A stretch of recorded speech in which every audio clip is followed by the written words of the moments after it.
विद्यार्थ्यांच्या शिक्षणाच्या आड येऊ नका। जिथं जिथं तुम्ही भ्रष्टाचार करून कागदपत्र रंगवले असतील, आम्ही सामाजिक कार्यकर्ते शांत बसणार नाही। आम्ही बाजू शिक्षणासाठीच घेऊ, आम्ही बाजू विद्यार्थ्यांचीच घेऊ, आम्ही बाजू त्या गोरगरीब विद्यार्थ्यांची घेऊ।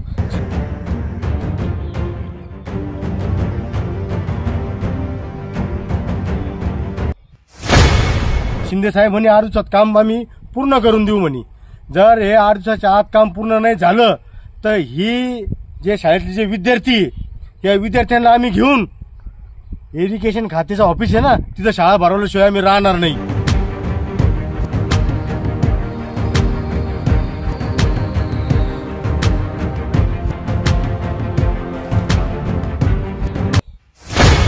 कोपरगाव शहरातील शासकीय ITI कॉलेज जवळील डीपॉल पब्लिक स्कूल समोरील इरिगेशन विभागाने नाला खोदल्यामुळे विद्यार्थ्यांना शाळेत ये-जा करताना मोठ्या अडचणींचा सामना करावा लागत आहे। शाळेच्या मुख्य प्रवेशद्वारासमोरच नाला खोदून तो उघडाच ठेवला गेल्याने संपूर्ण रस्ताच बंद झाला आहे।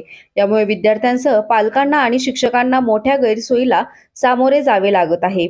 विशेष म्हणजे शाळेसमोरील रस्ता जुना DP डेव्हलपमेंट प्लॅन मध्ये अस्तित्वात होता, मात्र नव्या DP प्लॅन मध्ये तो रस्ता गायब झाल्याचे निदर्शनास आले आहे। याबाबत भरत मोरे यांनी गंभीर आरोप करत सांगितले की शेजारील काही प्लॅन धारकांनी आर्थिक व्यवहार करून DP प्लॅन मध्ये बदल घडवून आणला आहे। हे शिक्षणाच्या मार्गात अडथळा आणण्याचे षडयंत्र आहे।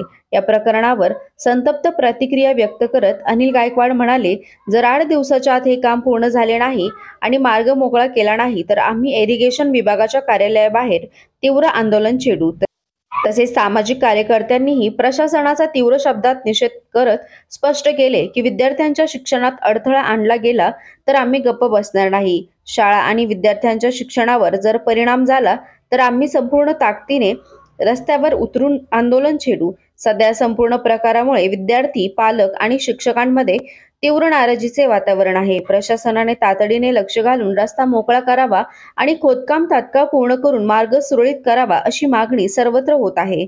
भरत मोरे यांनी स्पष्ट शब्दात प्रशासनाला इशारा देताना म्हटले, शिक्षण घेण्यासाठी वाट महत्त्वाची आहे। या वाटेत भ्रष्टाचार करून देशाच्या भवितव्यासाठी शिक्षण घेणाऱ्या लहान मुलांना परावृत्त करणे हा अत्यंत गंभीर गुन्हा आहे। या प्रकाराची सखोल चौकशी होऊन दोषींवर कडक कारवाई व्हावी आणि देशाच्या भवितव्यासाठी या लहान मुलांना न्याय मिळावा ही आमची अपेक्षा आहे। अन्यथा आम्ही मोठ्या प्रमाणावर रस्त्यावर उतरून आंदोलन छेडू। आज या आपल्या देशासमोरच नाही, संपूर्ण जगासमोर सगळ्यात मोठी समस्या आहे। शिक्षणाच्या आड येणारे हे कॉन्ट्रॅक्टर लोक असतील किंवा कुठलंही संकट असो, आज या कोपरगाव शहरामध्ये आपल्या शासकीय ITI कॉलेजच्या परिसरामध्ये डीपॉल हायस्कूल या ठिकाणी आम्ही सर्व सामाजिक कार्यकर्ते भेट देण्यासाठी आलो।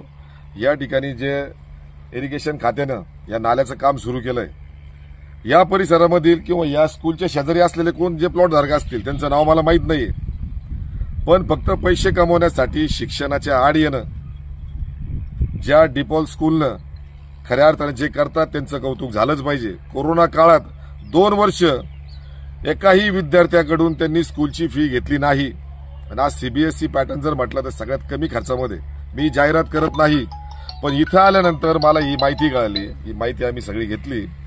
पण अशी शिक्षण संस्था जी खऱ्या अर्थाने या कोपरगाव शहरातील मायभूमीतील सगळ्या गोरगरीब विद्यार्थ्यांना उच्च प्रतीचं शिक्षण जर देत असेल, जर आजूबाजूचे जे प्लॉट धारक असतील ते अजून आमच्यासाठी अज्ञात आहेत, पण त्यांनी नगर रचना खाता असेल, नगरपालिका असेल, तहसील असेल, इथले सगळे अधिकारी फक्त पैसे कमवण्यासाठी लाच देऊन जर या ठिकाणी विद्यार्थ्यांना त्यांच्या शिक्षणापासून जर वंचित ठेवत असेल तर आम्ही सामाजिक कार्यकर्ते आमच्या स्वतंत्र पक्षातर्फे सुद्धा आम्ही या ठिकाणी कोपरगाव शहराला घेऊन सर्व या शाळेतील विद्यार्थ्यांच्या पालकांना घेऊन, विद्यार्थ्यांना घेऊन आणि जे जे आमच्या सोबत येईल त्यांना घेऊन आम्ही येत्या काळात मोठं आंदोलन या ठिकाणी छेडल्याशिवाय राहणार नाही। कारण आज इरिगेशन खात्याने जो नाला खंदून ठेवलाय तो कमीत कमी 20 फुटाचा खंदून ठेवलाय, त्या ठिकाणून पाणी वाहत आहे आणि हेच महत्वाचं प्रवेशद्वार होतं स्कूलमध्ये येण्याचं।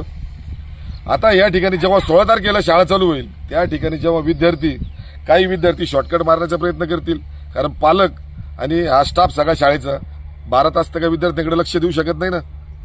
एखाद्या विद्यार्थ्यांनी जर शॉर्टकट मारण्याचा प्रयत्न केला आणि अपघाती जर त्याला काही झाल्याची जबाबदारी घेणार कोण? म्हणजे हे जे आजूबाजूचे कोणी प्लॉट धारक असतील पैसे कमवण्यासाठी जर तुम्ही एखाद्याचा विद्यार्थ्याचा जर तुम्ही बळी घेणार असाल तर काय कामाचे होते पैसे.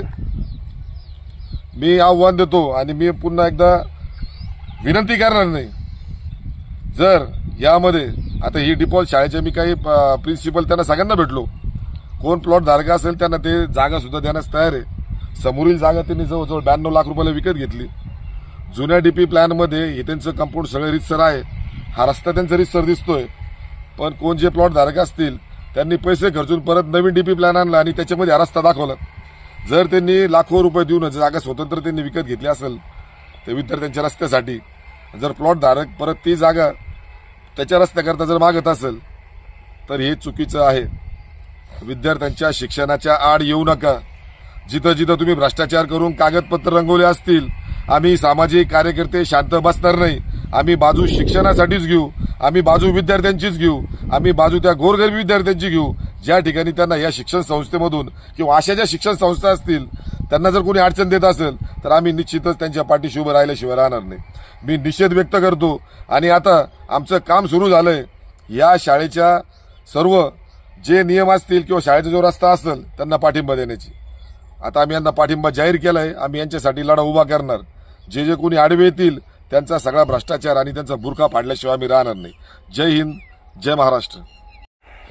आज आम्ही डिपॉल शाळा या ठिकाणी आलो होतो. आम्हाला जे विद्यार्थी त्यांच्या पालकांचे फोन आले का बाबा असा प्रकार इथं घडलेला आहे, म्हणून आम्ही इथं पाहायला आलो. मी आलो, भरत भाऊ मोरे आले, राजू भाऊ शिंदे, अजून आमचे काही पालक विद्यार्थ्यांचे ते पण आलेले. आम्ही त्यांच्याशी चर्चा केली आणि त्यांना विचारलं. त्यांनी सांगितलं इरिगेशन खात्याने इथं पाईप होते ते पाईप काढून टाकले. का हो, इरिगेशन खात्याला बाकी इतर ठिकाणी दिसत नाही, हे मला अर्जंट दिसलं त्यांना. या इरिगेशन खात्यावाल्यांना मी बोलतो डायरेक्ट का यांनी पैसे घेतलेले, यांनी पैसे घेऊन हे पाईप काढलेले. आणि इरिगेशन खात्याला आम्ही आत्ताच सांगतो, भरत भाऊनी सांगितलेलं होतं का बा, ते बोलले ते कोण शिंदे साहेब आहे त्यांच्याशी, तर ते शिंदे साहेब म्हणे 8 दिवसात काम आम्ही पूर्ण करून देऊ म्हणे.